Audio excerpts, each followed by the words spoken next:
LG has come a long way. Today when we look at smartphones like the LG G3 or the G Flex 2, it's easy to see the Korean manufacturer as one of the top guns of the cell phone manufacturing world.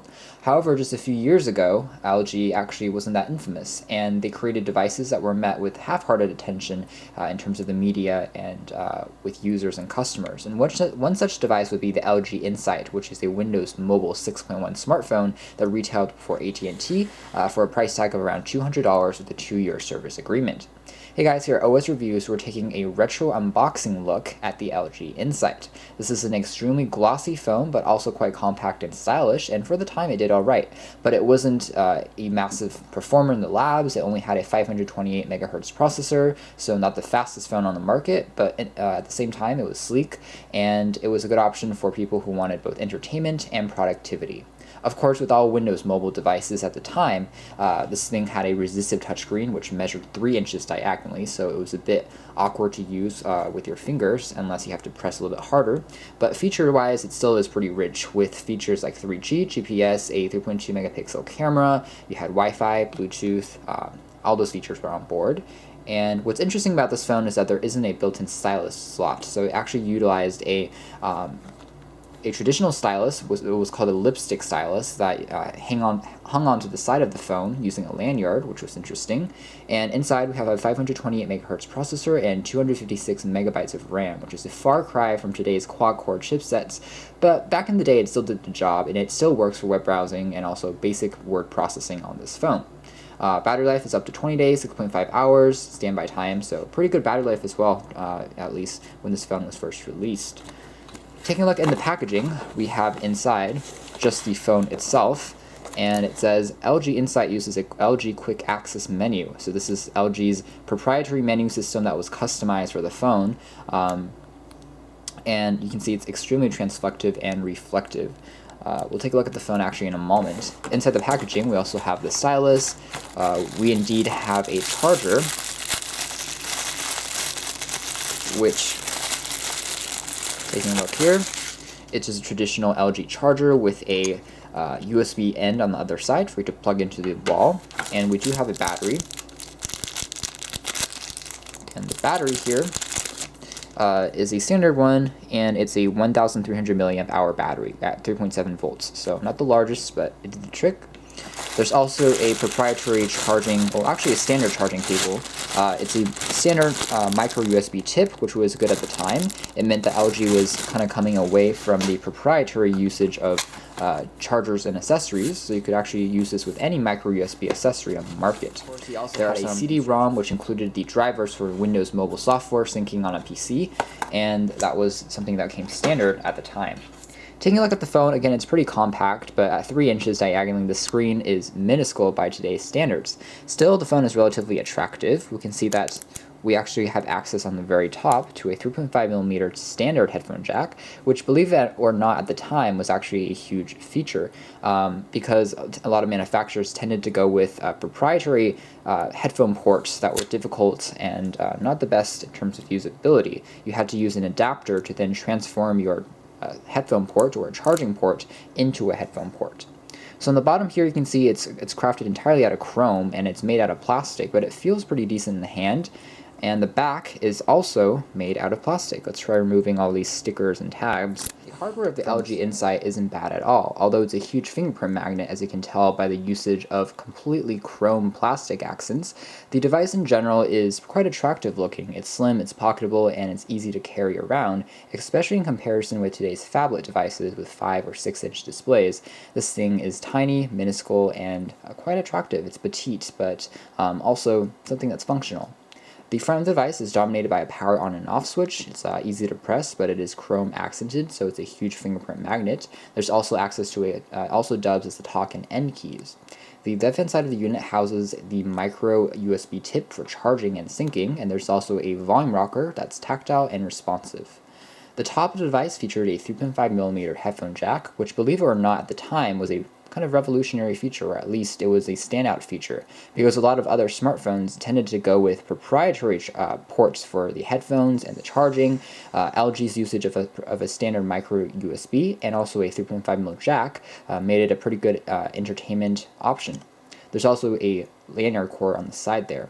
The right-hand side of the unit houses the 2-stage camera shutter key for the autofocus-enabled 3-megapixel camera, a lock key for the screen, a micro SD card that could be hot-swapped, and also a semi-interesting, semi-rotational jog dial that only rotated about 180 degrees, and you can press inwards to select on things if you don't want to use the touchscreen display. The back features a 3-megapixel camera. Again, it's extremely glossy, and behind the back cover, the actual UI experience of the LG Incite has been customized by LG to make things a bit easier to use than just stock Windows Mobile 6.1, which offered difficult-to-press icons that were small, a bit minuscule, and difficult to type on and to press on, especially with a 3-inch display. Thankfully, LG put on their LG S-Class interface on top of it, which makes larger icons, and they've actually edited the entire menu and gone through the system to tweak different applications just to make letters and fonts bigger, and also the keyboard bigger, which we'll see in a moment. The interface overall is pretty clean. There's a weather icon and some widgets on the top. There's also some notifications, and you can of course tab to the Windows top for access to even more programs and currently open applications. You can get a full list of programs, and there's a bit of there is access to kinetic scrolling. There are a few built-in applications that have been customized by LG and also AT&T, and these correspond to AT&T GPS, AT&T Music, and Media Mall for downloading additional applications. So there's a bit of bloatware on board, so it's not as clean of an install as we would have liked, but some of these applications are quite useful. So there's also built-in games on here, including the classic Bubble Breaker, but there's also demo versions of Mrs. Pac-Man, also Bubble Breaker, Sudoku, Solitaire, and Block Breaker. So there's a few different iterations on here that we don't typically see on a traditional Windows mobile smartphone, which is good. It's going to help you waste some time if you're on an airplane or you're waiting for someone. We're not going to have any sound here. And we can start the game, the Block Breaker Deluxe. So let's try and touch the screen to start. And we're going to start the demo and continue. It's not fully touch optimized, so of course it's not going to be as perfect as a traditional modern day smartphone will be, but we can try and select and try to continue with the game and try with this game. So basically the game is pretty easy to use. We basically just tap on the screen to start, and we take the block breaker here and slide it left and right in order to play the game, and if you don't successfully do that, you will die and the game basically ends. I can touch it, I can slide left and right, and that's basically the objective of this particular game. There's also Bubble Breaker, which is the infamous game that's included on most Windows mobile smartphones, and you basically tap on similarly colored blocks for the game to be proceeded, and then you can win.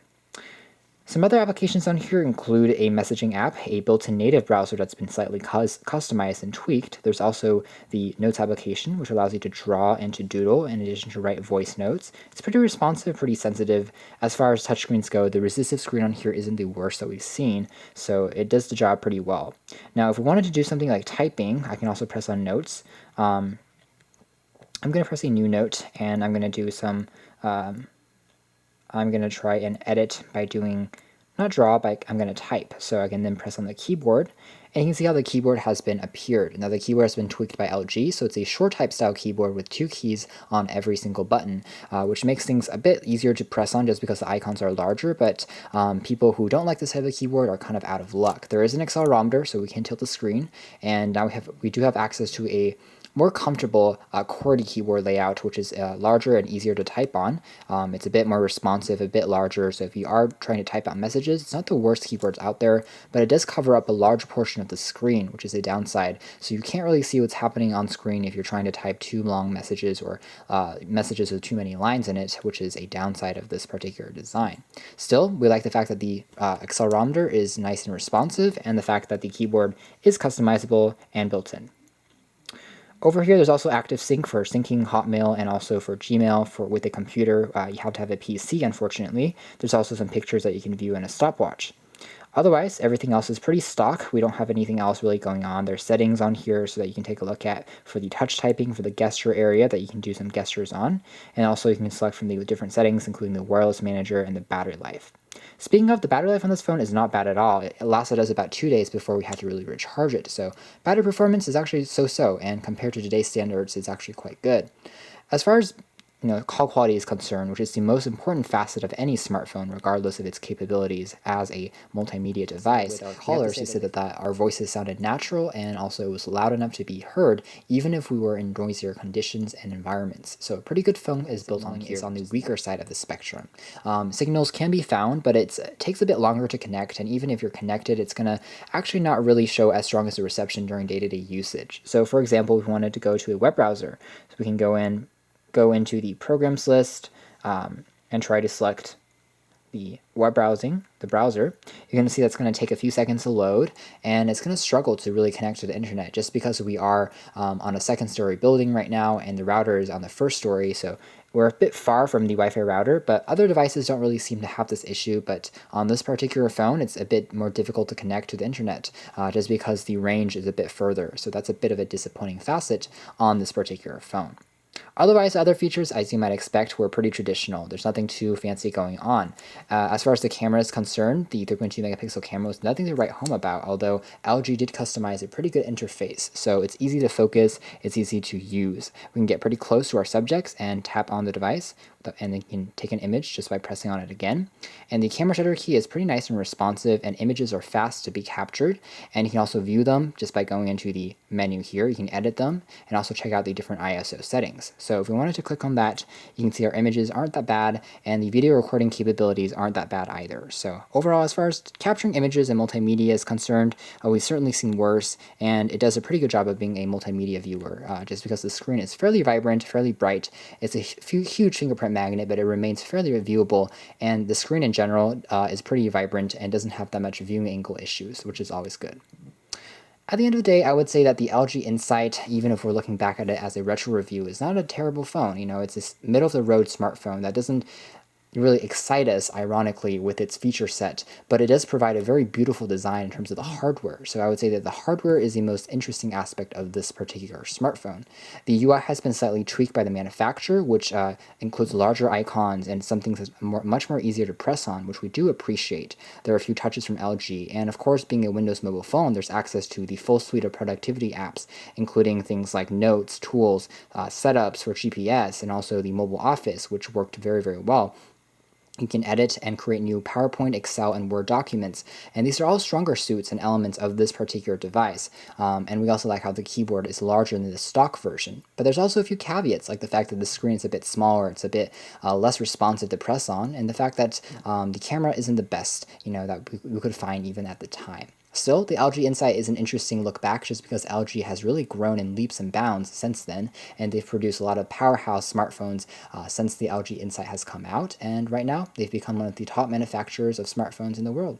So an interesting look back at the LG Incite, one of the last LG phones ever to run on Windows Mobile that was released in the United States. Thanks for watching this video retro review here at OS Reviews. This has been a retro look back at the LG very, very shiny Incite.